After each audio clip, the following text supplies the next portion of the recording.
국회의 16개 상임위원회 중에 요즘 가장 말도 많고 뜨거운 상임위원회 하면 바로 수문장 정청래 위원장이 떡 버티고 있는 법사위라고 할 수 있습니다. 어제는 이른바 쌍특검법을 놓고 여야가 팽팽하게 맞섰는데요. 이 과정에서 정청래 위원장이 국무위원들을 향해서 감옥에 간 사람도 있어요. 이제라고 엄포를 놓아서 논란에 기름을 부었습니다. 무슨 일이 있었는지 현장으로 가보겠습니다. 입니다. 그걸 잘 알고 계시죠? 공무원은 정치적 중립 의무가 있습니다. 이것을 어겼다 하여 감옥 간 사람도 있습니다. 그래서 발언을 신중하게 해주시기 바랍니다. 오늘 감옥 갈 거라는 말씀하시는 제정신입니까 지금 위원장님? 지금 곽규택 의원님, 제정신입니까? 제정신입니다.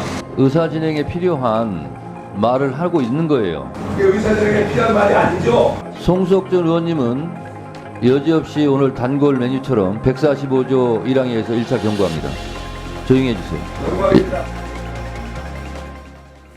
자, 국무위원을 향해서는 감옥 이렇게 운운을 하고 또 국민의힘 의원이 항의를 하자 제정신이냐 이렇게 그런 말도 정청래 위원장이 했습니다. 여야 간의 공방이 커진 건데요.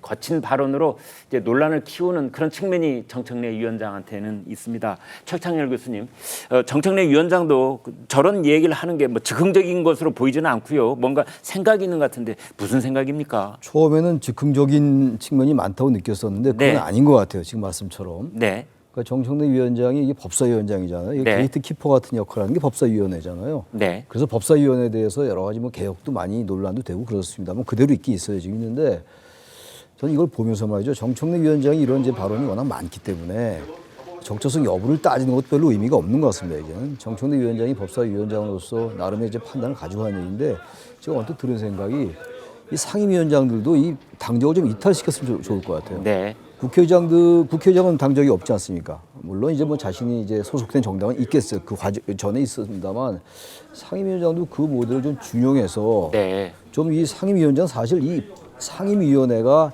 잘 운영되게끔 네. 여야의 회의가 원활하게 진행될 수 있게끔 중재도 하고 또 어떤 이슈가 발생했을 때 나름의 영향력을 가지고 대개 중진들이 하니까 3선 이상들이 하니까 말이죠. 네. 그런 역할을 하는 게 상임위원장이에요. 근데 상임위원장들이 이 법사위원장만 그런 건 아닙니다.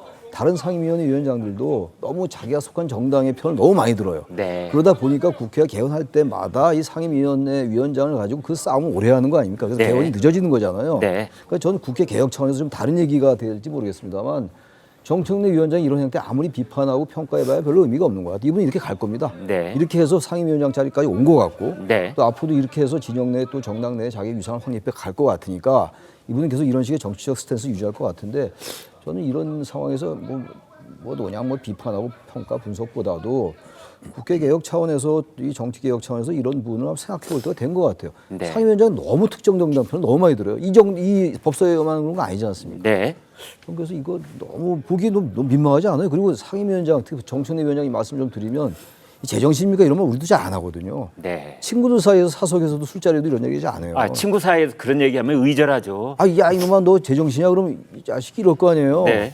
이런 말 안 하거든요. 근데 이런 말을 법사위원회 같은 이런 공개된 자리에서 국민들이 보는 자리에서 이렇게 한다는 게 이게 적절치 않은 단어라는 걸 알 것 같아요. 네. 그럼에도 불구하고 이렇게 얘기하는 게 자꾸 이제 보도가 되고 그러다 보니까 또 그 정당 또는 진영 내에서 역시 정청래가 최고야 뭐 이런 게 있는지 네. 잘 모르겠습니다만 어쨌든 적절하지 않아요. 그리고 상임위원장이 됐으면 말에 품격이 있어야 돼요. 상임위원장뿐만이 아니라 네. 하물며 무려 상임위원장인데 그럼 무려 법사위원장인데 말이죠.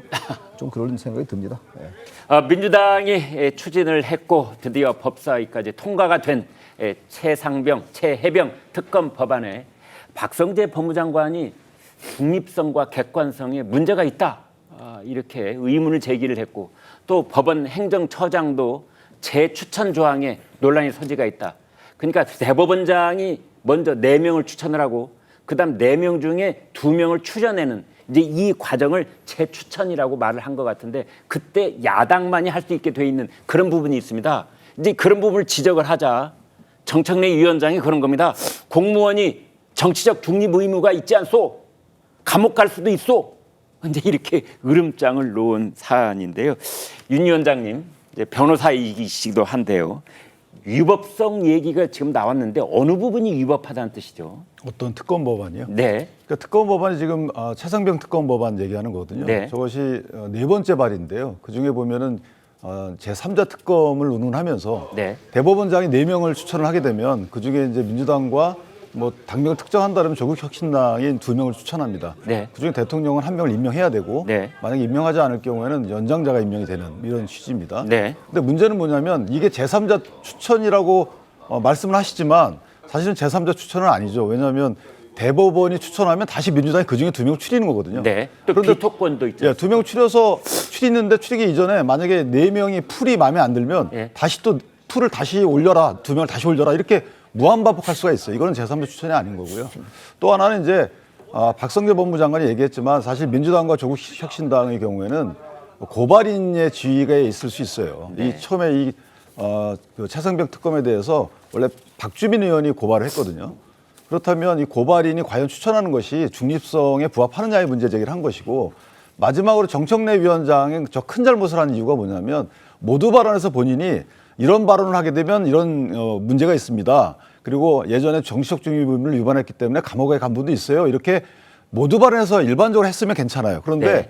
특정 발언을 한 이후에 그 발언에 대해서 반응 차원에서 나왔기 때문에 저는 그것은 위원장의 오히려 중립 의무 위반이고요. 만약에 그 말씀을 하실 거였으면 위원석에 내려와서 했어야죠. 그러니까 위원장으로서 마치 저 부분은 겁박하는 거죠. 이런 식의 발언하면 안 됩니다라고 하는 것은 아주 큰 실수를 하셨다 이렇게 생각합니다.